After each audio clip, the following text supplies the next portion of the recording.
decided to go ahead and start my teacher vlog for today. So right now I'm an ESL teacher and we're in the middle of access testing. So I just got done testing my students for the day, and now I'm technically about to be in my planning period. So for today, I think I'm going to be working on grading. I might be working on grading today. My lesson plans technically are planned out for this week.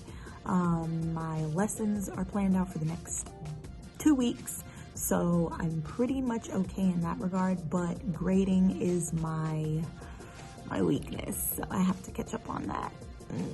I don't feel like it, but you gotta do what you gotta do. All right.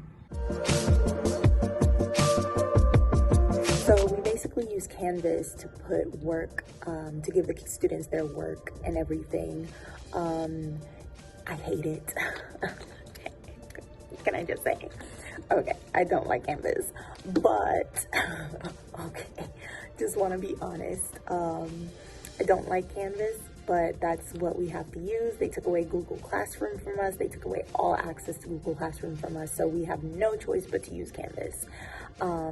So what I have been doing is I have to actually download all the students' work onto my computer, and then I have to grade them after downloading the work, because I use digital interactive notebooks. And so because I use digital interactive notebooks, I have to download the Google Slides onto my computer so I can see all of their work. Okay, so I always have them connect the notes to an image in order for them to kind of remember or visualize whatever it is that we're writing or whatever it is that we're learning. That is one of the many ways that it helps their learning process. So these graphic organizers I made, and then the actual interactive notebook itself, like the background, I did not make those. I can link them below, and I can link which teacher I got them from. I believe she has a Teachers Pay Teachers, so I can link them below. But all right, let's go ahead and get started.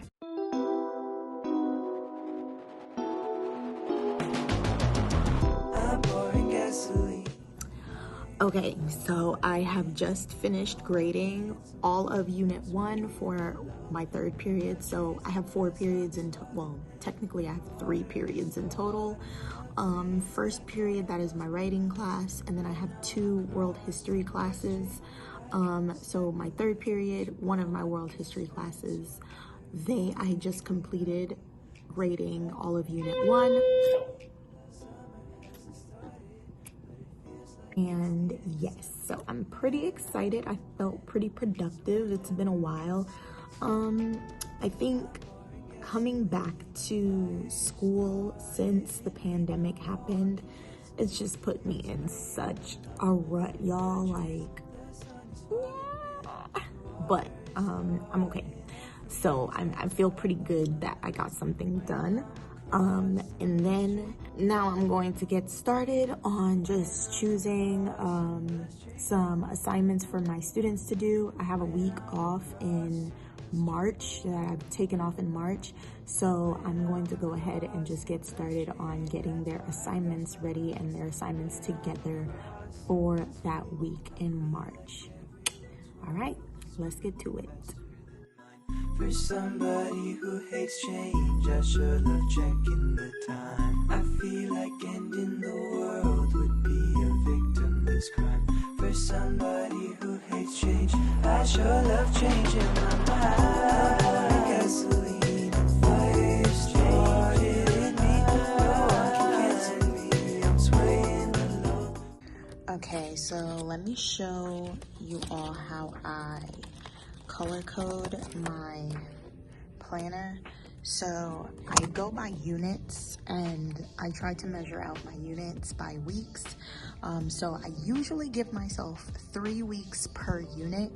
However, this week of February was a short week, so I decided to go ahead and and make this a 4-week unit instead of a 3-week unit. So I have unit 2, that's where we are right now, we're on unit 2. I color code by yellow is notes, my orange is our Achieve 3000 assignments, purple means that we will not be in the building, or I will not be in the building, so either way, it's either a work from home day, an asynchronous day, or it's a day that I'm just gonna be out. And then for green, I have that as the project days.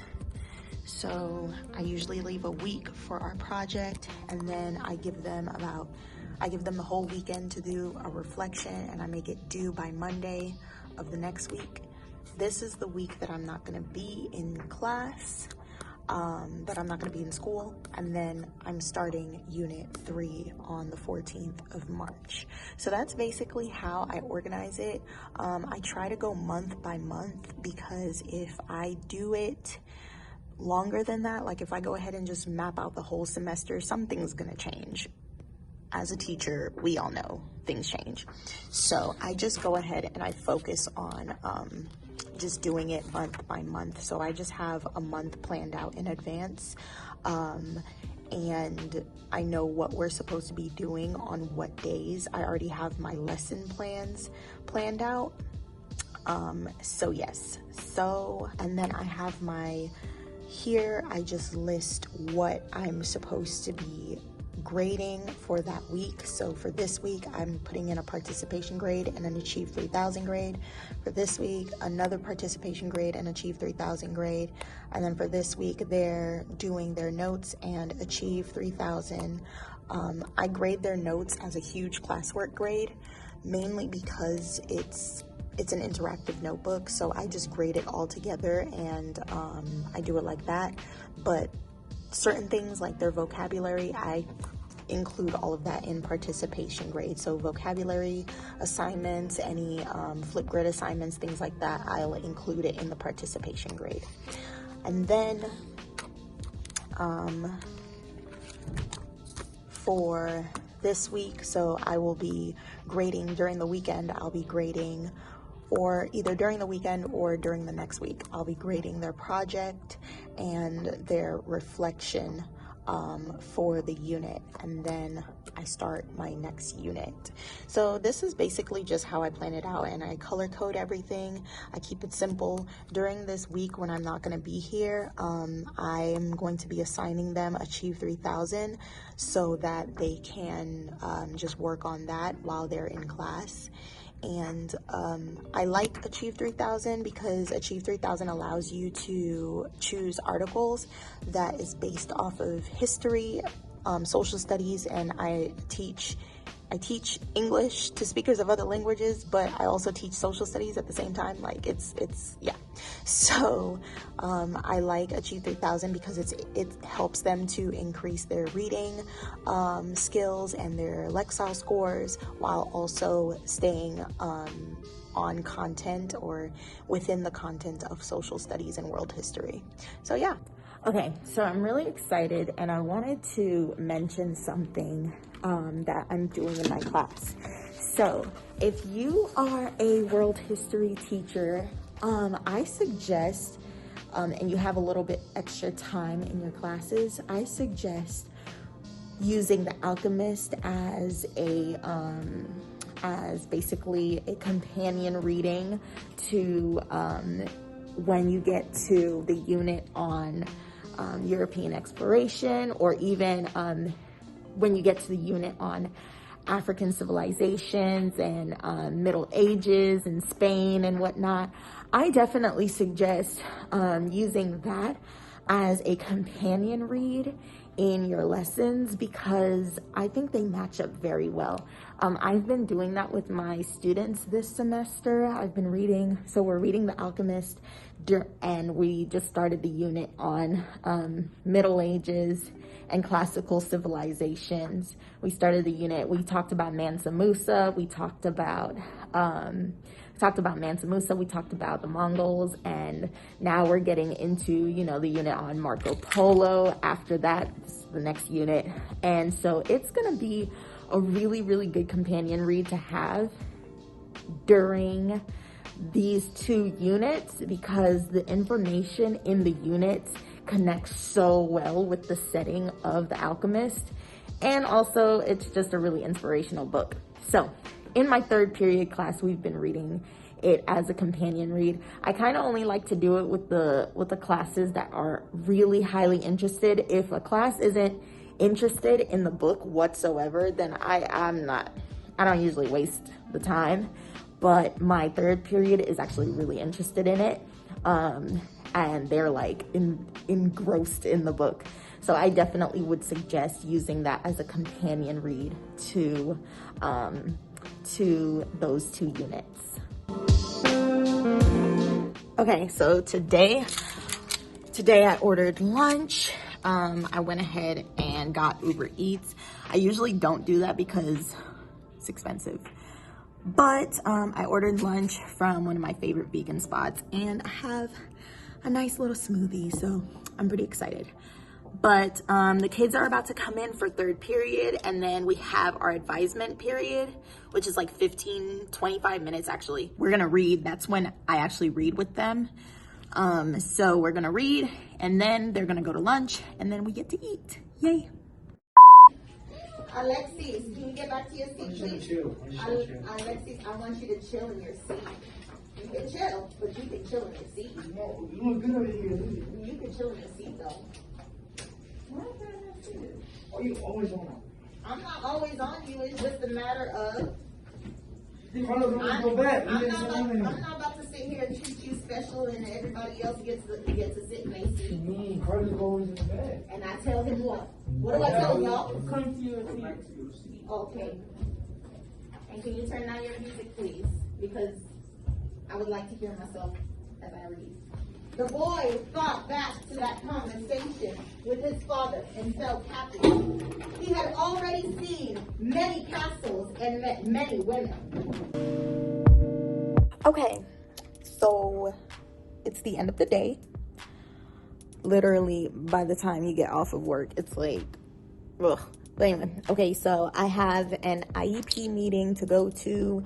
I'm hoping it's not going to be long because, yeah, but I have an IEP meeting to go to for a student, and then I have some tutoring to do for one of my students, and then after that, then I will be going home. School gets out at 3:15. I usually tell myself that I'm going to leave by 4:15. I've been pretty good at doing that, so yeah. Let's go. So I have just left the school.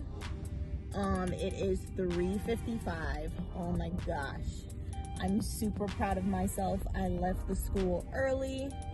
The IEP meeting didn't take long at all, so it was perfectly fine. And yeah. Any crazy things that happened today?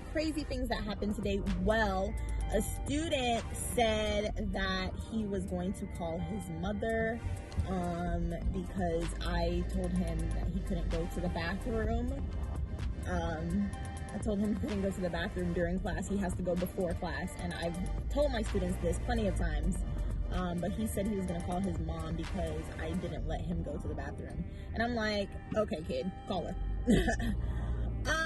Literally, I think that's the life of high school teachers. We're just like, okay, sure, all right, sure.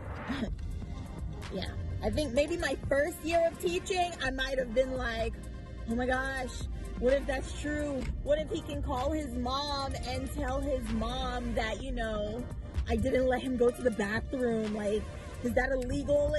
Yeah, no, it's not. It's not illegal to tell a child that he has to go to the bathroom before class starts. So that happened, and yeah, he of course didn't call his mom because, of course.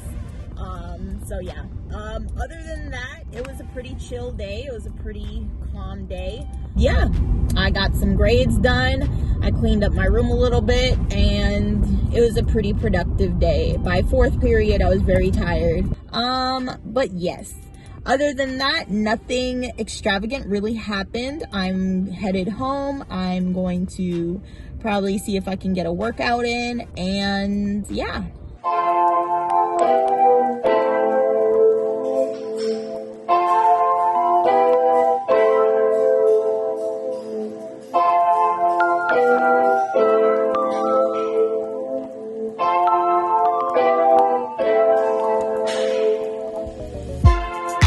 Worry about nothing, all these people all around me always worry about something, yeah. Saying I should stay up in the books.